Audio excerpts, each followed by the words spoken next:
Hello guys, welcome back to my YouTube channel. Thank you for tuning in. Please do not forget to subscribe, like and share my videos. Do not forget to also comment on the comment section down below. Alright, so let's get right into today's video.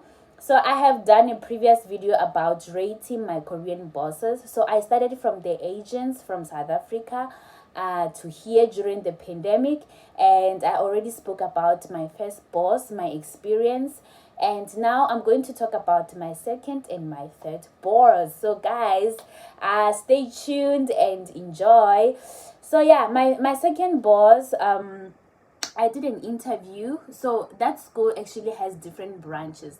They've got one branch in Daegu, and they also have another branch in Busan. So when I did my interviews, I got interviewed for Daegu, right? So I got the contract, I signed. I was so happy with the salary, even though the working hours were pretty long, but I was like, okay, the salary is good, we're here for the money. Right? So I was really happy with the salary.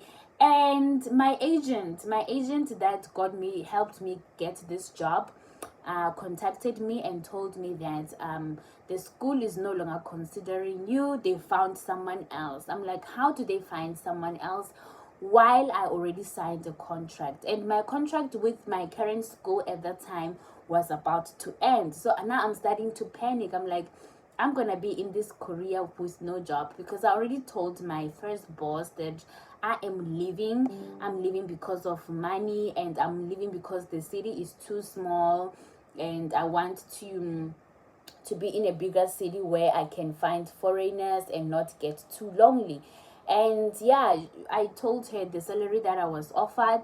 I was like, if you are willing to offer me this salary, I would stay. And she was like, no, we cannot offer you this salary. I was like, okay, this is my cue then.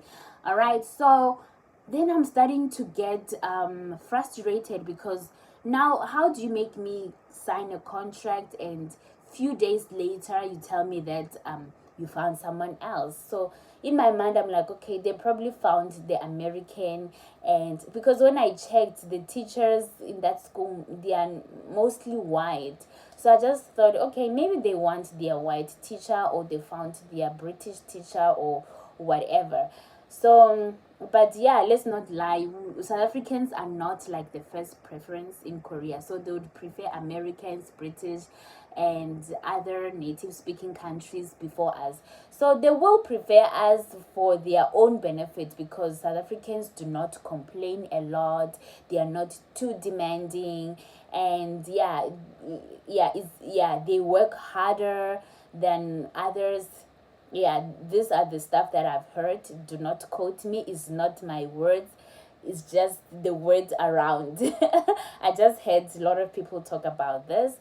So anyway, so yeah, I was frustrated, and then I started looking for another school. I did get another school with another agent, and I had already signed the contract. That school that rejected me, that made me sign the contract, they contacted me again. They said, okay, anyway, we didn't find a school. We didn't. There's still there's still a position available in Busan. They are in Daegu. They said, okay, how about you still use the same contract, nothing will change, you will go to Busan. Also, I was like, okay, Busan is very close to the city that I'm currently at. It's about 20 minutes drive from Busan. So I was like, okay, it's fine. I don't have to pay a lot of money to move, and I'm already familiar with Busan, and I love Busan. Then I was like, okay, fine, I'll take that school. So yeah, I had resigned there, and getting my release letters and stuff like that. And now I have to sign a new contract with Busan, right? Because the Daegu one, the address is not the same. So according to me, the only thing that was supposed to change was only the address. Everything, the contract should remain the same. And did my current boss, the head of department, or a headmaster, whatever that you guys call them, she did not respond to my messages, and I had an appointment with immigration on a Monday. And because it's hard to just book an appointment, so when you go to immigration you need to book an appointment, and my appointment was on a Monday, and I was about maybe a week left for me to leave my current school at that time. And she didn't answer my calls. I didn't sign any contract. I have the papers, but I don't have a contract. Like, I have everything that I need to take to immigration, but I have no contract. So I was so stressed the whole weekend. I tried to call her. I told the agent I cannot reach this my boss, right? And then she decided on a Sunday around 2 a.m. to send the contract. And when the contract came, a lot of things have changed. She put so many deductions that I don't even understand. Now I'm like calling my agent. I'm like, why is she changing the contract? Because you and I had an agreement that the only thing that is going to change on this contract is the address. So why a lot of things changed? She said I have to pay some 800,000, or they're gonna deduct it in the first 3 months is for deposit. Like, a lot of deductions that were not in the like, even the sick leave days, there were 3 sick leave days in the previous contract. She made it to be 1 day. She changed so many things. I can't even think about others. I can't remember others, but yeah, somewhere between those lines. So the contract was not looking good anymore, but the salary was still the same, but there were a lot of deductions that I don't even understand they were for what at that time. So fine, then I complained, and then she told my boss. My boss was like, okay, I'll change it. And then there I went to immigration with no contract, and she was not there. I was alone. So you can imagine, she told me while I was still in the train that I have to go to their school to fetch the contract, and the school is very far from immigration. It's very far, and I left my city early in the morning so I can be there at the time that my appointment is at.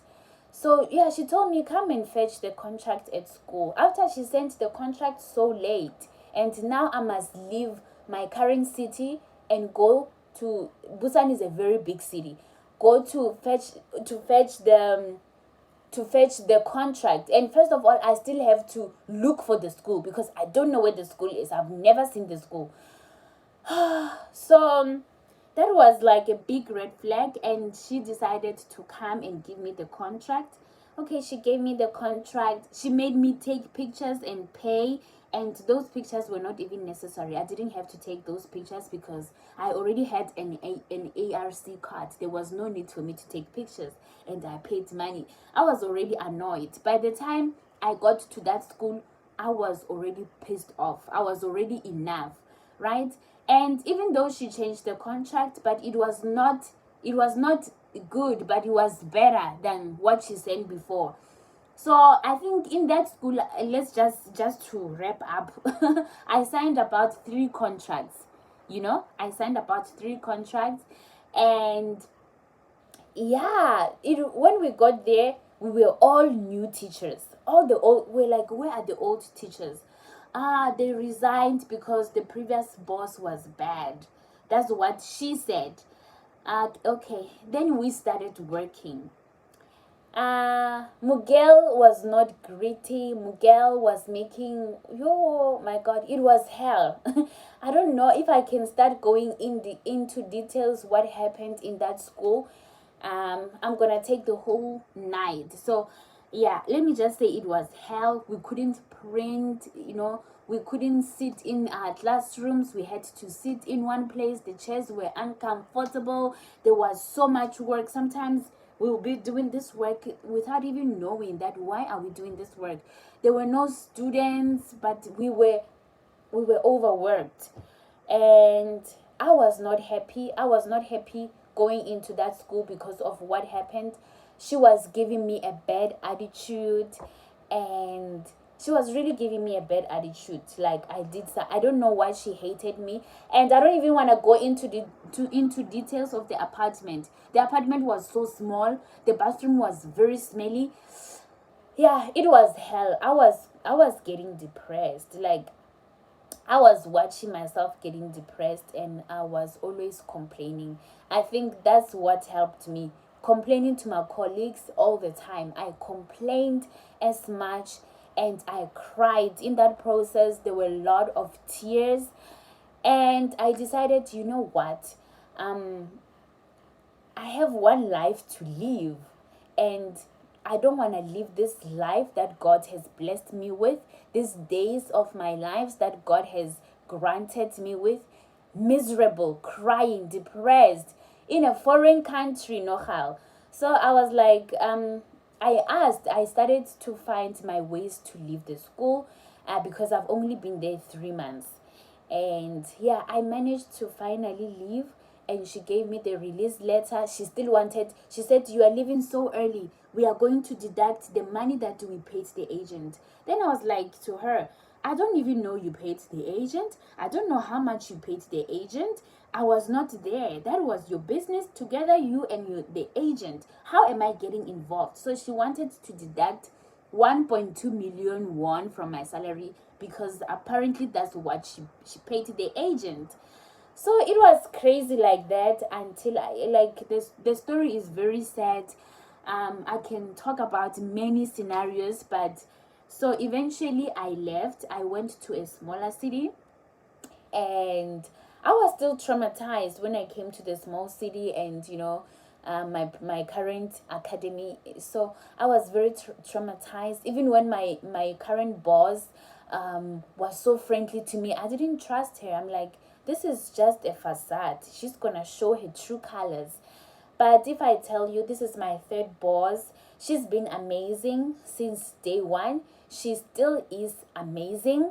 So the kids are very nice. My co-workers are very helpful, and she is very understanding, and she's very kind. She's just kind, and sometimes I feel bad. I'm like, oh my god, she's too kind. And sometimes I'll not have classes. She'll just like, go home, it's fine. If you don't have a class, you can go home. She'll spoil us for lunch, and she will bring snacks at work. And she's been nice. Besides all of that, even if I have problems with my something is wrong in my apartment, she will act very fast, and she will give me the pay slips. She will explain everything. She's so supportive. So she's not too much into my life, but she's there when I need something. I can ask her, like anything in Korea, I can ask her. So yeah, she actually did change my perception about Korean bosses or Korean hagwons or academies or schools. She did change that, because for me, I was like, they are all like that. They are all like that. So yeah, this is my ratings about my Korean bosses. So my first boss was bad, but she was not as bad as the second boss. And the third boss, she's the sweetheart. She's the sweetest. Okay, so with the second school, I was the first one to leave. With my second boss, I was the first one to leave, and I was the only black person there. They will have like black people just to do part-time or to cover up some lessons, but they were not there full-time. So that school had a lot of politics. So all the teachers, my co-workers, my